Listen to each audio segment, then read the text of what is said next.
Good morning. Good morning. Good morning. Good morning. I'm so glad you're here this morning with me. Uh, this is where I feel the best. I feel like this is where I was meant to be. And I hope you feel the same way because there is just so much good that we get out of all of what we're doing here. Just having this conversation between all of us. I'm amazed at how this has grown. I really didn't think that this was possible. So, you being here on this call with me today, it's just the best. So again, thank you for being here. Thank you for all that you've given me, and let's dive in. So let's talk a little bit about what we're going to go into today. So big day today, Friday. It's 10 o'clock. So this is our first call, but then we'll have another call, and this first call we'll be talking about blind spots. I just got off another call where we were talking about blind spots. So that must be the thing to talk about these days. But so blind spots, and we're going to talk about why they're so important for us to understand what they are. So that again, as you're listening in, and as you are, let me get to my right screen here. So as you are listening in and starting to think about your own blind spots and why it's so important to know what they are, just think about all this other stuff that we have going on today. So you're all a part of it. So I'm just so glad that you're here in order to help us do that. So 10 o'clock, again, is this call. We're going to talk about blind spots and why it's so important to know what they are. And then secondly, we're going to talk about at 11:30, we have Stroke of Genius. And on Stroke of Genius, we're going to have a conversation with, it'll be myself. This time we don't have a guest speaker coming in, which is okay. We're going to have a lot of fun, and it's going to be one of those conversations, again, where we talk about the blind spots that we have and what that means for a person with disabilities. So, there are people with disabilities that have had them since birth, and then there are people with disabilities that have just recently had them and had them come up on them. So one's not better than the other, but I can tell you it's hard to deal with a disability in the middle of life when you're 40. For me, I was 43. It was hard. I know it's hard anyways for anybody to deal with disabilities. So I don't want to diminish anyone else on the call. So that'll be 11:30. We'll have that conversation. But then a special call at 2:30, a special show episode, whatever you want to call it, at 2:30 on today. And we're going to be talking with Emily Smith. And Emily Smith is a former litigation attorney, and she went from that. She did 12 years of practicing law and she went to her own coaching business, her executive coaching. So just an amazing person that a good friend of mine introduced me to recently, and I just thought it would make a lot of sense to have her on and talk about how her success is going. What has she done that has helped her along the way, and what are her blind spots, and what is her vision? So those are all important pieces for us all to know, because we all need to be inspired. We all need to know, what it is we're working for, but we need to be inspired along the way in order to help us go forward. So it looks like there's a couple of people that have joined on. Let's see who has joined us. Let's see here. So first off is Rhonda. Good morning, Rhonda, from your kitchen. Nice. That's cool. This is my basement. Who else do we got? Oh, Chris. Good morning, Chris. Happy Friday from Colorado Springs. I love it. I love it. Love it. That's great. Very cool. I'm glad you're on. This is awesome. Oh, and my old friend, Lisa Johnson. Hello, Lisa.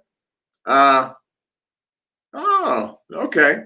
Well, you know what, Lisa, one of these days, if you're okay with it, I'd like to see if you would join me on this call and talk a little bit about your disability and how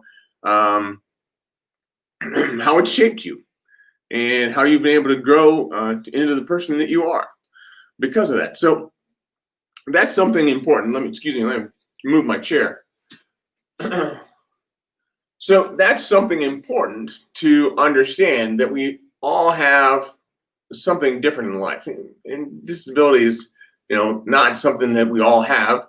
But if we can understand what that disability is, or understand what that situation is, and then if that's what makes us unique, understand that's what makes us unique, then we can embrace that instead of hiding it, or trying to make up for it, or making excuses about it. We can use that to help us to go farther. And to help serve other people, because I really think that a lot of what happens in the world today, and needs to happen more, is to have other people serving. To have people serving other people. So in my daily life, that's what I do, and that's a large part of what I do. I go out and I speak to people. I have conversations with people, talking to them about what it is that has propelled me further. And it's been, once I not only accepted, but I really first I became aware. It was hard not to become aware of being blind, but once that awareness hit me, and then I accepted it, then that's really where it all started to change. So that acceptance of your disability, not everybody has that. I speak with a lot of people that have disabilities, but there's something there. There's just something there where they're just not quite, from an acceptance perspective, yet. They haven't gotten to the point where they're able to understand that this happened. It didn't happen to me. It sounds corny, but it happened for me. Now, yes, being blind, certainly some people might say, well, Brian, I think it has to do with how you're living in, what you're doing in the world, and you just weren't doing your passion or your purpose. Like, okay, I don't really believe that, but I'll tell you that I think that this happened for me, and it happened so I can bring people closer to God, and I can be closer to God myself. So anyway, that's what I feel is important about my disability. So we're going to continue to have that conversation when we get together at 11:30. So I hope you can join me. It'll be great. I have no doubt. Anyway, my friend Wes, my partner in crime, wasn't able to join us today, but I can tell you he is hard at work getting some stuff taken care of, cleaning up what he has, and I'm anxious for him to join us again. He may come in a little bit later, maybe not in this show, but in some of the other shows that we're going to be doing today, in order to be able to help us to really make these shows as impactful as possible. So again, let's talk a little bit about, let's see what else is happening here. So a LinkedIn user from Longmont, Colorado. Hi. I don't know who you are, but hi. It doesn't matter. I appreciate you being on. Let us know, and if you would, let us know Longmont, Colorado. That's important, but also let us know your name. That would be cool. And then Lisa Johnson says, sounds like fun. So yeah, we're gonna do that. Now,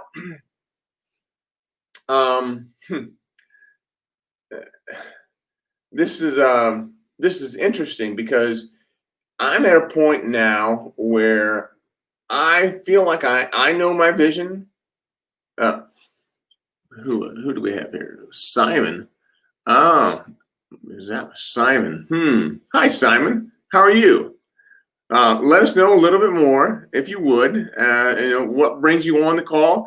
If you're hoping to talk more about your own blind spots, maybe you're talking about your vision. So those two things are really they're things that we need to know, we need to understand, because if we don't have a vision, we have a blind spot for one.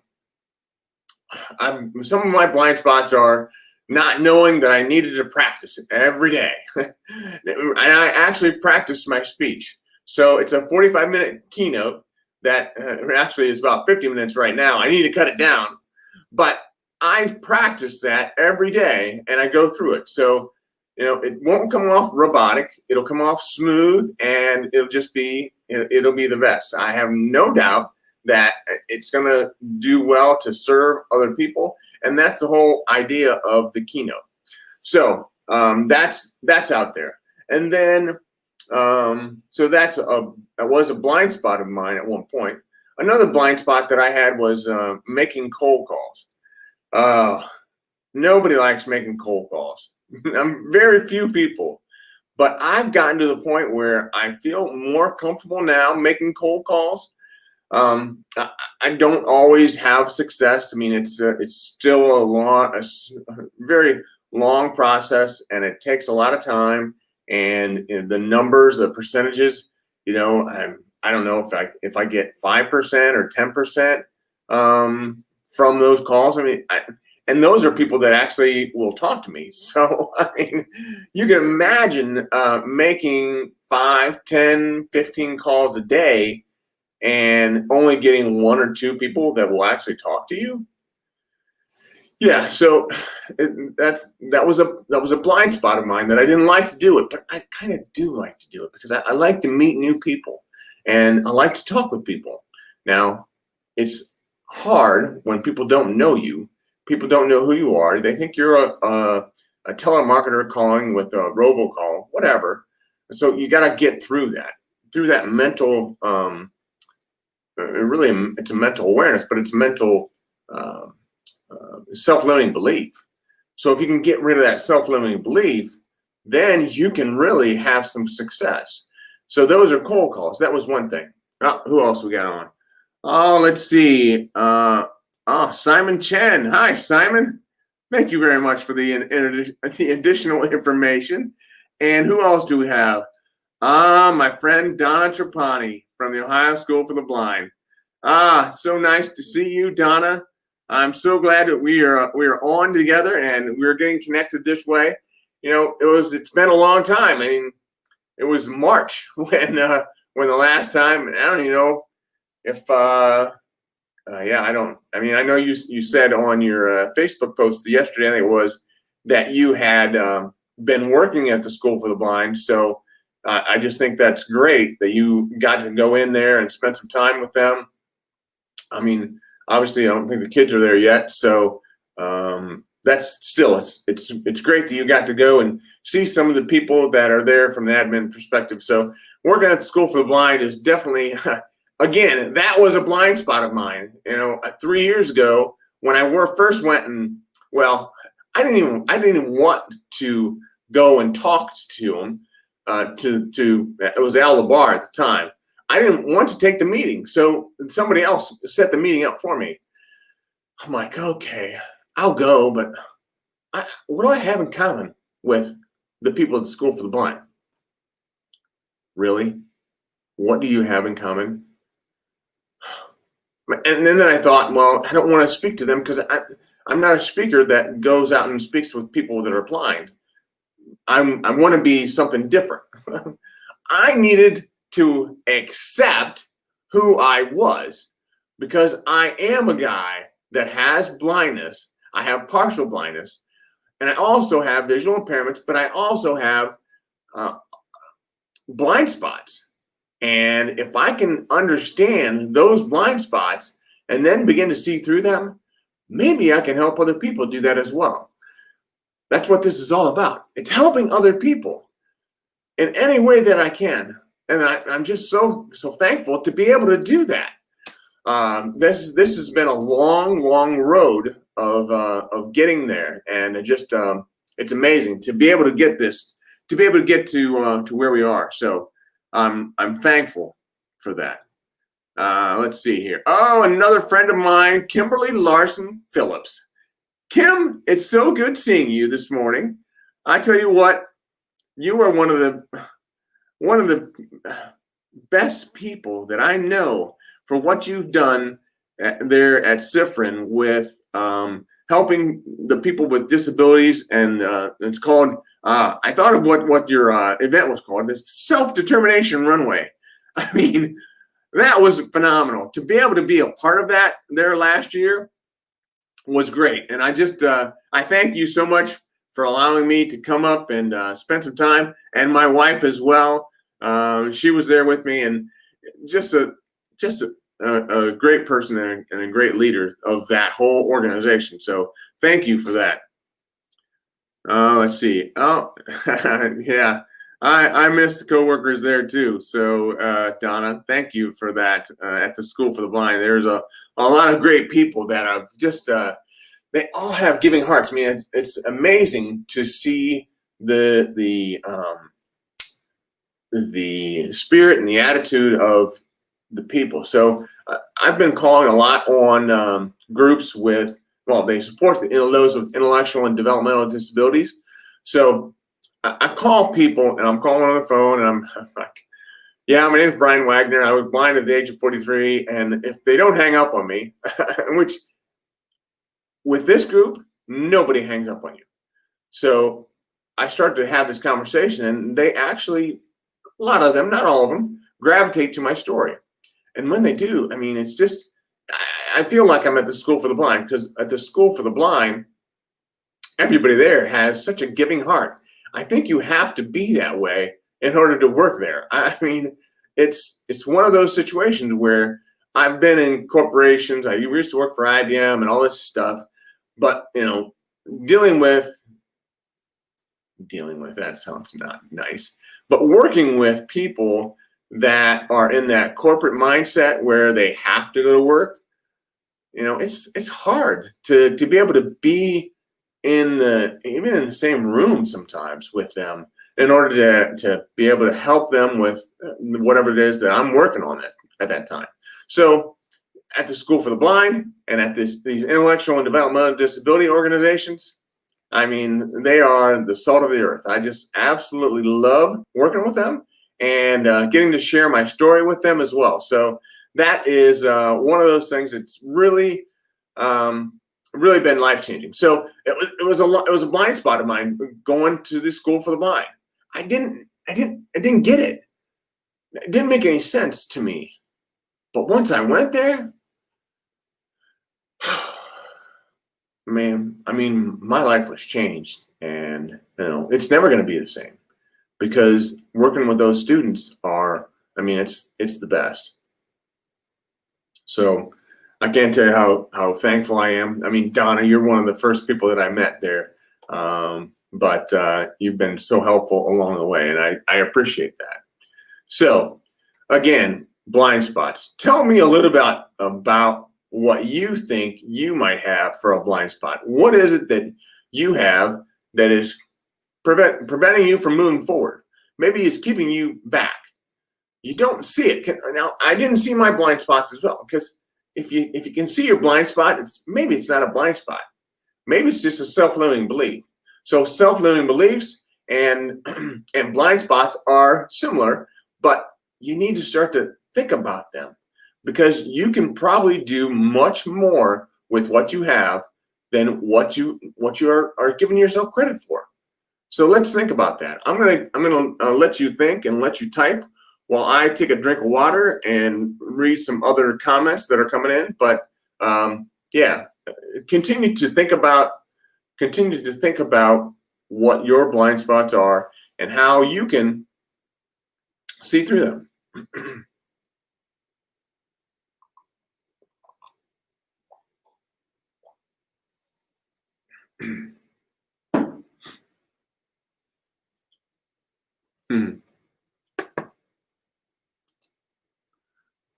Kim, Self-Determination Runway was amazing. I don't know if I was a great keynote speaker, but I tried, and it was a lot of fun.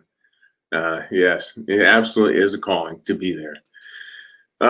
Donna, you're welcome. You're welcome. Absolutely. I appreciate you. I appreciate all of you, everyone that's online. And again, if you're listening on live, put in hashtag live in your comments. and then we're calling in from, or where you're dialing in from, or where you're interneting in from. So do that for me, and then if you're coming in on a replay, same thing, just put in hashtag replay and let me know where you're coming from. That would be really helpful because then I'll have a better idea. So my friend Wes usually puts up, and he's my coworker with a Radical Vision. He usually puts up a comment, and he'll say that you can be entered into a raffle to win a signed copy of my book. My book is called Sometimes It Does Take a Brain Surgeon. That's what it took me. But the book is, it'll be signed, and it's been very, very helpful to a lot of people along the way. So if you would, put a picture of yourself winking. So like this.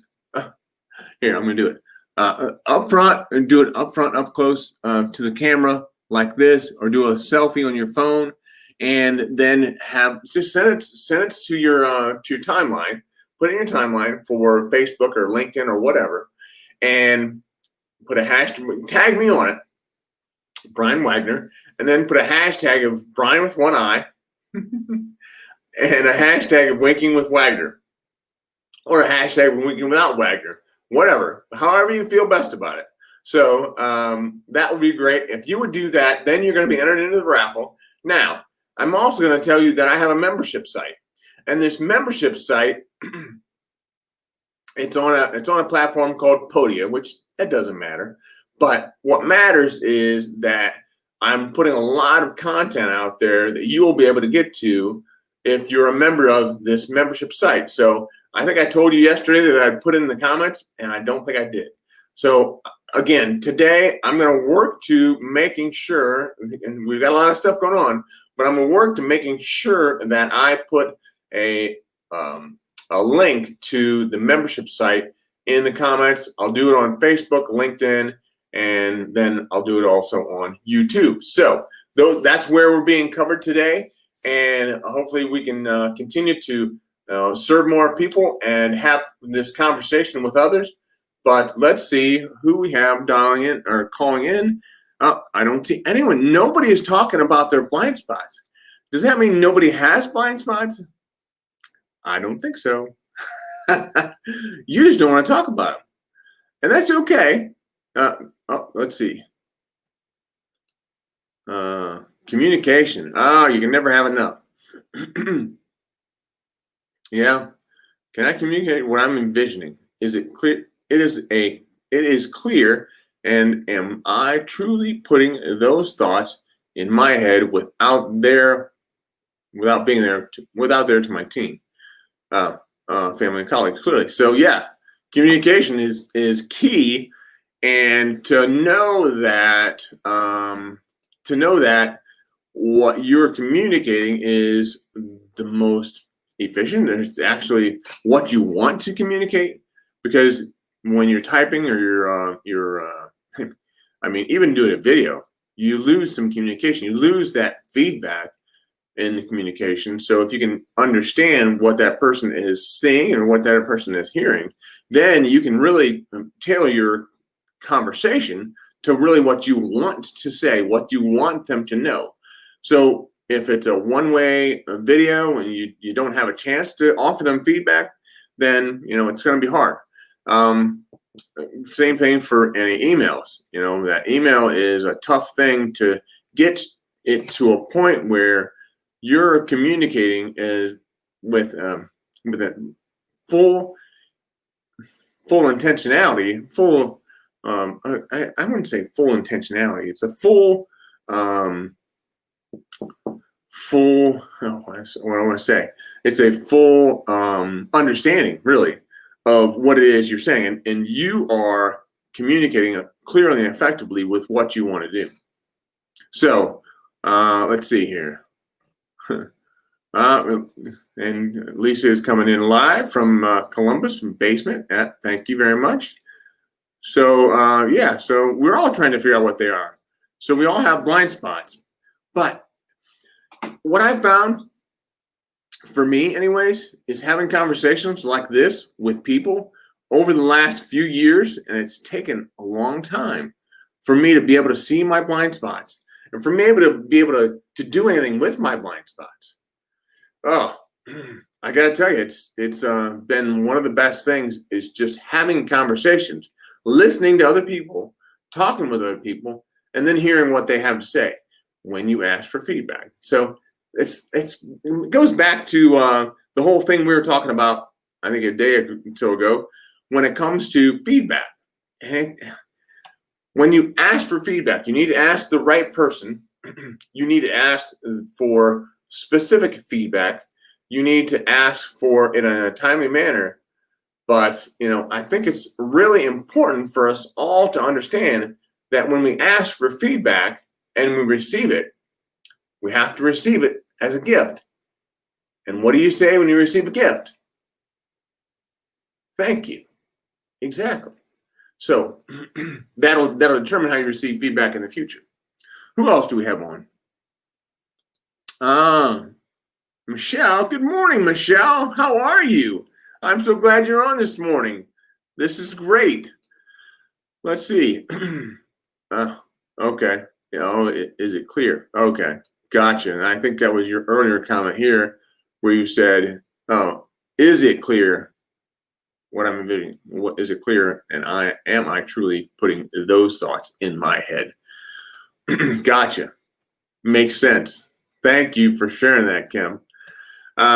Again, we're looking for blind spots. And why is it so important to understand what your blind spot is?